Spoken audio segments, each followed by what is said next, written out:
Hello friends, welcome back to a new episode of Apple Coder. Today, we're going to look at how to build a simple web browser app. You'll create a text field to get the URL to load and then load the web page. We'll be using a label, a text field, a button, and a WK web view to achieve this. Let's dive deep. So first, we'll open xcode and then create a workspace and then create a project. We'll go ahead and create a new workspace and let's call it as Apple Coder workspace.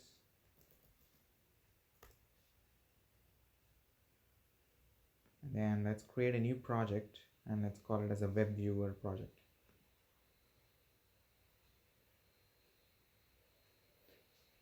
We're going to create an app and then let's call it as web viewer.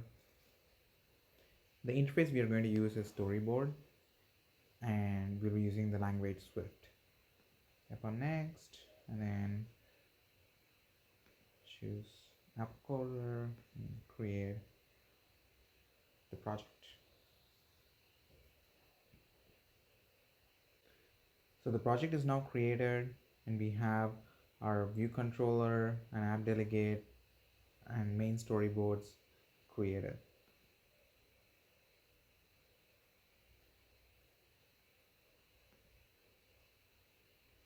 So let's go into our view controller. So now we are going to create three properties to hold on to the UI kit elements. So first we are going to create a label. And then we need a text field.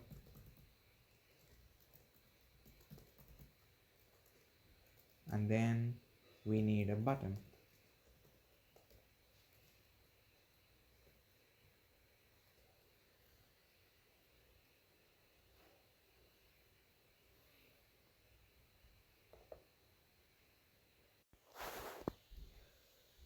So you can create the views either programmatically or by using the storyboard. And for this example, we will create the views programmatically. So first we have created three properties to hold on to the three views. And now let's configure them. So let's set the label. So let's give a text to the label which says enter the website URL to load. And then let's set a title for the button. Set it as load web page.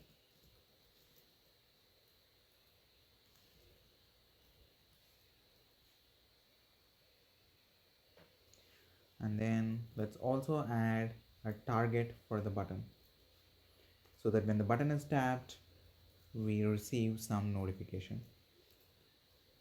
So we'll create a selector and an add Objective-C here because the selector requires the methods to be Objective-C methods.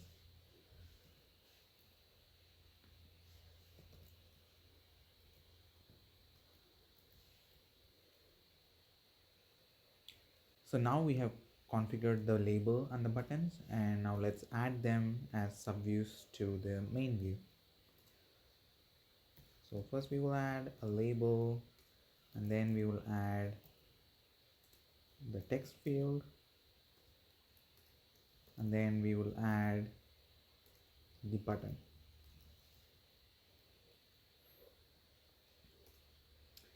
So now we have added these, but we haven't yet configured where these UI elements will be on the screen. We need to position them on the screen programmatically.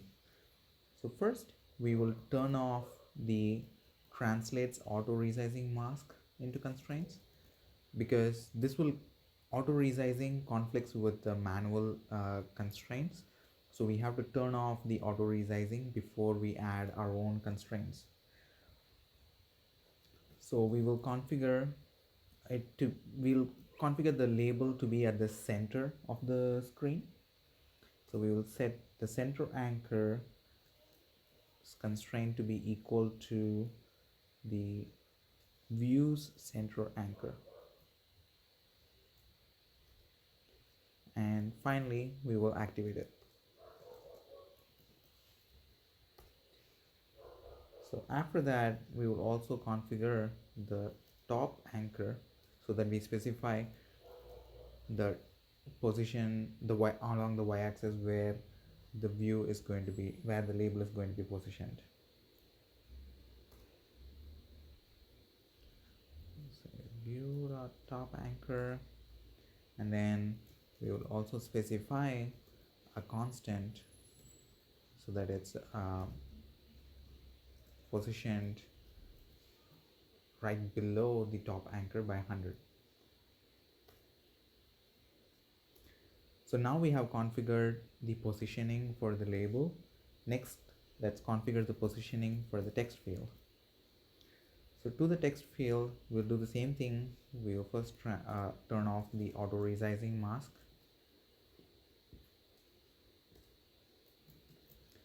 Then we will position the anchors. So we will center this one as well. So we'll set constraint.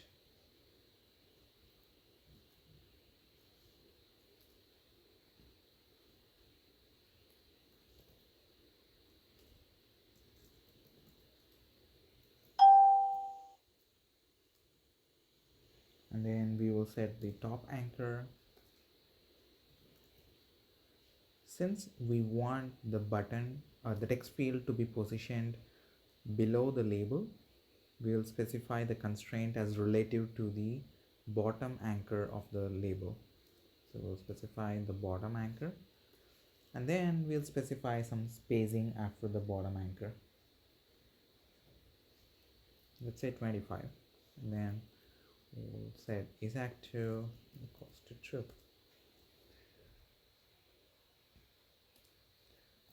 After that, let's configure the leading anchors and the trailing anchors. So the leading anchor, will position it from the left and from the right. So we will set the leading anchor as well as the trailing anchor.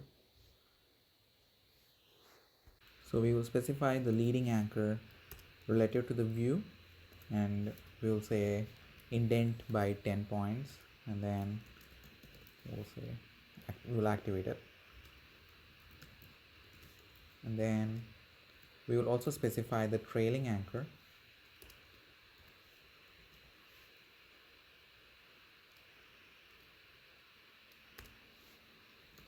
It will be relative to the view, and we'll specify it as -10 since we want it to be less than 10 points from the rightmost corner.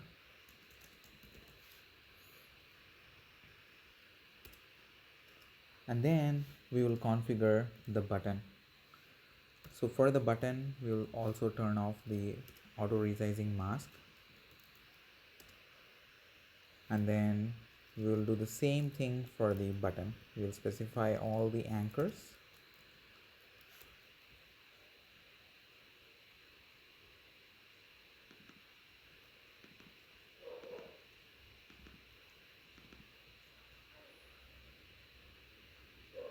So the button will be relative to the text field. So let's change the top anchor to be relative to the bottom anchor of the text field, and let's also increase this number to, let's say, 50 and 50, so that the text field will be bigger, and then the button will be smaller than the text field. Okay, now let's run the app and make sure the items are located in the screen where we expect it to be. So let's tap on the run button, and it will launch the app. Label is where we expect it to be. It is centered, but we are not able to see the button as well as the text field. And so now let's go and set the borders so that the text field and button are visible. So let's set the border for the text field. Let's set the border width to be 1, and let's set the border color to be black.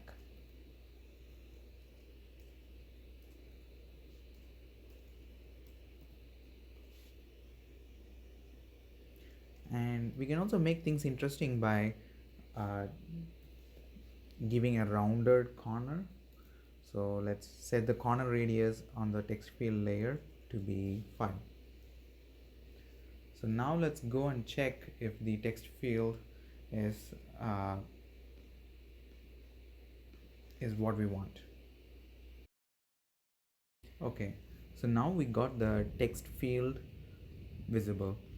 Now let's also make the button visible. So let's set the border for the button, and let's set the corner radius for the button. Let's make the button rounded as well, and let's also give a background color for the button.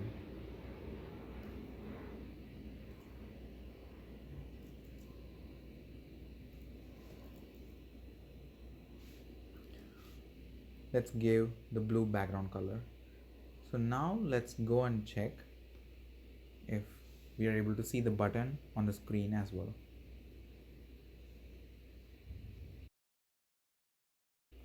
Okay, so now we are able to see all the 3 UI elements here. The next step would be creating a web view and then loading the web page for the website URL that the user has entered. So let's go ahead and create a new view controller.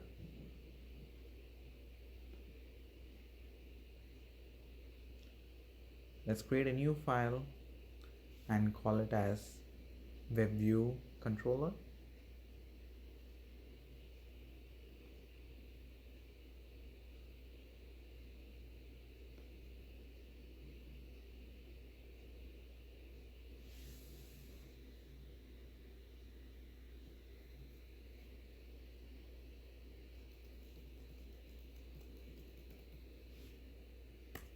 Okay, so to create the web view, we need WebKit,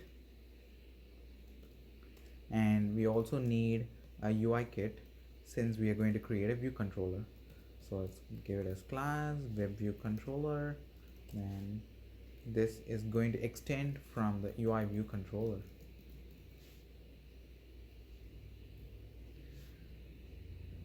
We are going to hold on to the URL entered by the user. So let's create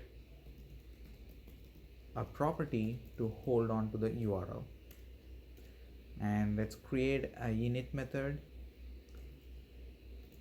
which takes in this URL string, and we will assign it to the URL string, this URL, and we will call the super class init method, and we'll give the nickname as no and then bundle as no.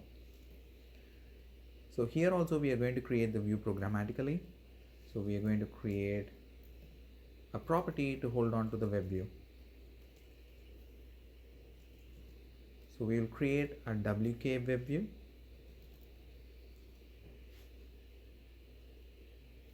and in the view did load method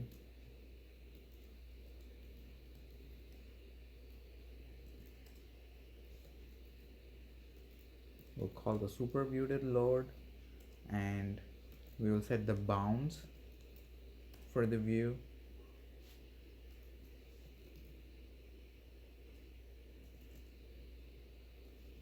We'll set the bounds to be the main screen bounds, and we will set the background color for the view. Let's give it white.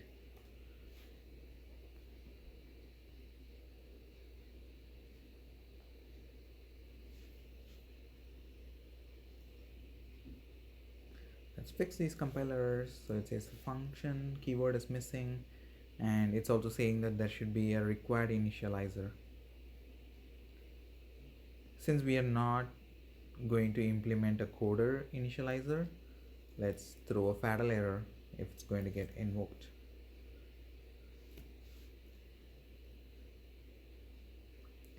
So now we are going to add the web view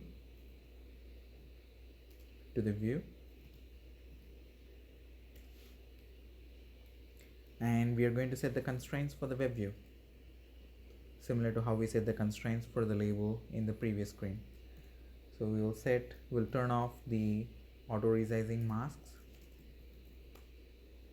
Then we will set the leading anchor, the trailing anchor.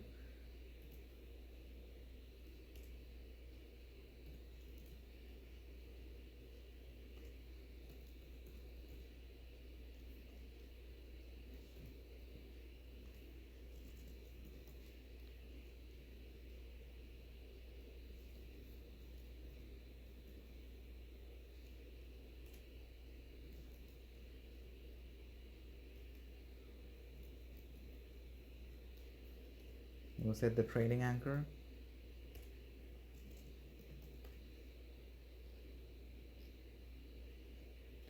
And then we will also set the bottom anchor.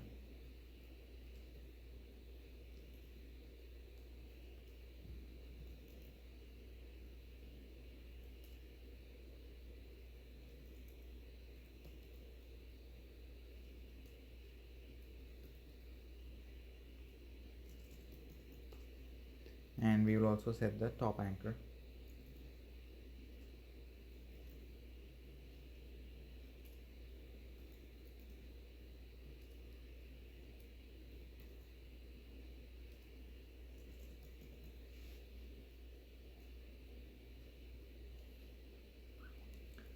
So we have set the anchors, and now we are going to load the URL. WK WebView requires URL request, and URL request requires a URL. So first we will convert the URL string into a URL instance.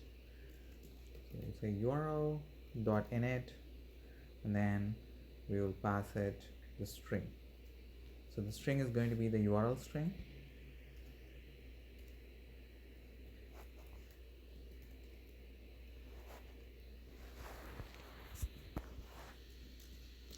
Then we will create a URL request.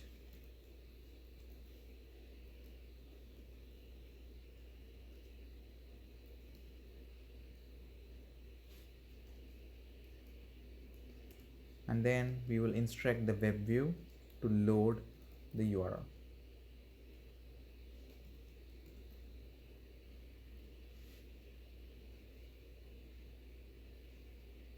Okay, so now we have created the web view, and we have to connect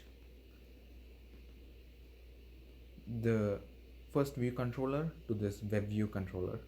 So we'll go to the view controller, and then when the button is tapped, we will first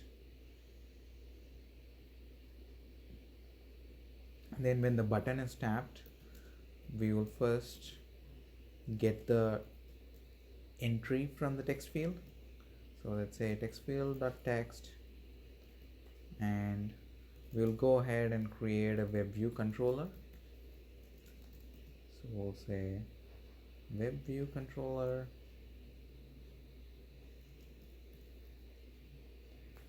and we will initialize it with the URL.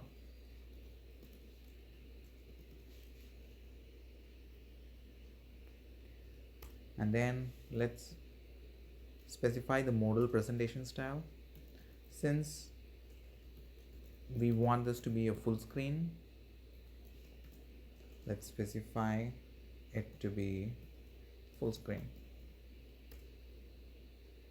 And then we'll go ahead and present the view controller. So we're going to present the web view controller, and we will animate it. And we're not interested in the completion block, so we'll pass in a nil. So now let's go ahead and run the app.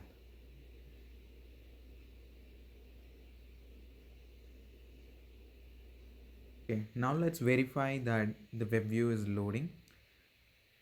So we will enter the website that we are going to load. Let's load google.com. We enter the URL and then tap on load web page. So now the web view is working as expected, and we can tap here, and then we can browse the google.com here just like we will be doing it in a web browser. So now we have created a web app which will allow us to browse websites. This covers the session for today. And so today we have covered how to create a web browser and how to load a web page. See you in a new video next time. Bye.